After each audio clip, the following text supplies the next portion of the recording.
Hello everyone and welcome back to Lucky Loaders 15, where I'll be giving you 4 selections for tomorrow's racing. Now before we get into them, I quickly just want to reflect on how our tips performed today. In the end we just had one selection run for us at Ludlow. That was one for you. Ultimately he was just very disappointing. He looked like he was a bit of a tricky ride today for Tom O'Brien. He never looked like he was entirely happy at any point during the race. He did respond a little bit for pressure at one point, but in the end he was just ultimately very disappointing and no excuses. So yeah, that was frustrating there, but yeah, that's the way it goes sometimes. But hopefully we can bounce back and have some winners for you tomorrow. And like I said at the top of the video, I've got 4 selections. I fancy a few tomorrow to hopefully run well for us. And we're going to be going to Doncaster for the first one of them, where we're going to be going with my nap. It runs in the 250, an interesting little race. And my nap of the day is going to be the Macon Lugnatic for Luca Morgan, claiming 5, and he's riding for Ben Paulin here. Now at the current time recording, you could get this horse at 9-2 with Sky Bet. I'm going to recommend a 1-point win bet here. Now I think this horse has been slightly overlooked in the market and has got some solid credentials coming here tomorrow. Now last time we saw him, he ran in a Class 3 novices handicap chase at Newbury when he finished in 4th place.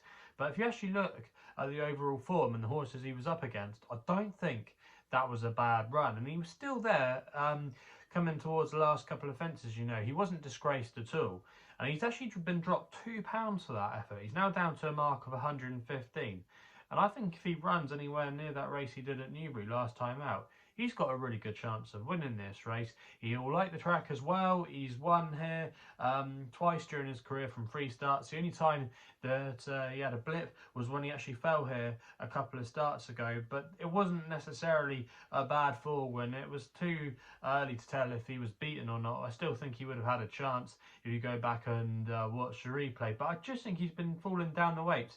And he's now down to a really competitive mark of 115. Plus, Luca Morgan coming back in for the ride, claiming 5, is definitely going to help things. He's basically, in essence, off a £7 lower mark compared to what he was running off at Newbury. So in there, he's running off 110. You've got the likes of On Call that might find this a little bit trickier. You've got Quick Draw, who didn't appear to be in love over fences when he was last seen. Okay, he's got his confidence back a little bit over hurdles, but for me, he's yet to convince as a chaser. And I just thought the Macon Lugnatic had shown a couple of decent efforts. Even his 4th at Banger on D when he came from off the pace wasn't a bad effort there. You don't really want to be coming too far back at Banger. So yeah, I do think he's got quite a lot going for him. The yard have been going okay. He'll like this drying out ground as well. He doesn't want it too heavy. No rain forecast at Doncaster. Currently soft, good to soft. So I think the drying out conditions will further aid his cause. And for me, I just thought he had really solid credentials. And fingers crossed he can get another win at Doncaster there. I'm quite sweet on his chances tomorrow. We then go to my extra tip of the day, which runs in the 335 at Exeter. And I hope I can pronounce this horse right. It's Gosuatri for John Joe Neal Jr. riding for his dad, John Joe Neal, in the colours of JP McManus. Currently available at 4-1, best price available. Now this horse, you have to say, is going to be running in a very weak race tomorrow. There wasn't too much standout form in here. And the last time we saw our selection, he was very disappointing on his chase debut at Banger on D when he finished in 6th place. He didn't really seem to love the game at all. But if you go back before that to his penultimate start, he actually ran in a race at Chepstow that wasn't a bad race for the grade, and he shaped with promise for quite a long way, just fading in the closing stages. He finished 3rd on that occasion, and I think if he runs anywhere near that, he's got a good chance in this race. He's £1 lower than that run at Chepstow, and he won't mind the ground as well. It's currently described as heavy. He won on heavy ground when previously trained in France. Yes, he's not showing the world a light so far for leading connections, but I just think that this is such a weak race tomorrow. There wasn't much in the way of here of a standout piece of form. I just thought Gosuatri could have a little bit of unfinished business over hurdles, and at this level, I'll be disappointed if he wasn't capable of at least defying a mark of 93. So I think he's got solid credentials there. The ground should be fine.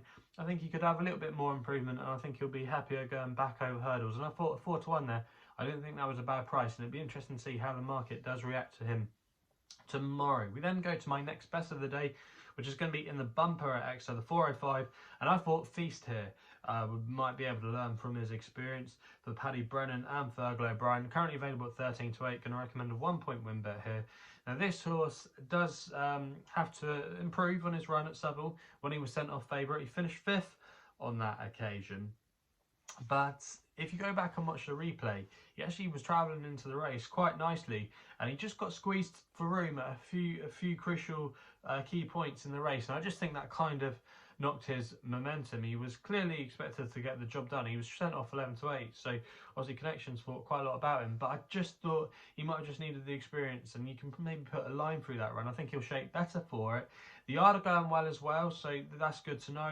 They had a bit of a quiet patch a few weeks ago, but the last couple of weeks they've been back in form, and they got a good record when it comes to bumpers at this track. He's only had 8 runners, but 3 of them have won at this track in bumpers at Exeter over the last few years, operating at 38% strike rate, so that's not too bad at all. I just thought he would learn from that experience, and I thought he'd be the one to side with. I know Tom Lacey's horse did quite well on debut at Chepstow, but I'm not sure about the time on that. And even though, yes, the 3rd place horse did win, I don't know. There's just something about me. I thought it was a bit too good to be true, and I'd rather be siding with Feast. But if you want to take me on that, by all means, you can do it. I'm not saying you have to back this one, and some people don't like backing in bumpers anyway. I like backing in bumpers every now and again, but I just thought Feast here. It didn't look a particularly strong bumper. I think he's a bit better than his run at Southwell. The yard are going well. I just thought there was quite a few things in his favour tomorrow, and that's why he's going to be my next best of the day. We then go with my Longshot, which runs in the 450 at Southwell with a horse called Mucker Magic for Luke Morris and Gay Kellaway. Currently available 8 to 1 with Bet365. I'm going to recommend a 0.5 each way selection here. Now this horse, he's not won for quite some time. However, he has been maintaining his form. He's finished second on a couple of occasions, and even his last run at Newcastle wasn't bad. And the race just wasn't really run to suit for him there. He had to kind of make his own running or be ridden a little bit more forward, which wouldn't have really suited him. He likes a little bit of a pace to aim at, and he's going to get that in this race tomorrow. But that race at Newcastle wasn't bad. He bumped into a horse that was on an upward curve from Julia Camacho's stable. He'd won his previous start before that, and also as well, you had 3 Platoon in there that won a race beforehand at Newcastle, and then actually was probably unlucky not to win. You have to say at Wolverhampton a couple of days ago. So that wasn't a bad race for the grade there at Southwell. He's a bit of a stalwart at this kind of level, class 5, but he has been running up to form. I think the 1 mile 6 trip might be a little bit more in his favour. Luke Morris as well has got a good relationship with this horse. He's on a workable mark. This doesn't look a particularly strong race, and I just thought the race could set up for him. And at 8 to 1, I thought he might be able to outrun his odds there, and I thought he wasn't a bad each way proposition. So that's why he is going to be my long shot of the day. So they're the 4 selections for tomorrow's racing. If you're still enjoying these videos, remember to hit that thumbs up button and subscribe here to my YouTube channel at LuckyLoaders15. If you want to follow me on social media, Twitter is the place to do so, where my handle is at LuckyLoader15. And if you want to find out a little bit more about myself, my website is www.chrisloaderracing.co.uk. So please gamble responsibly.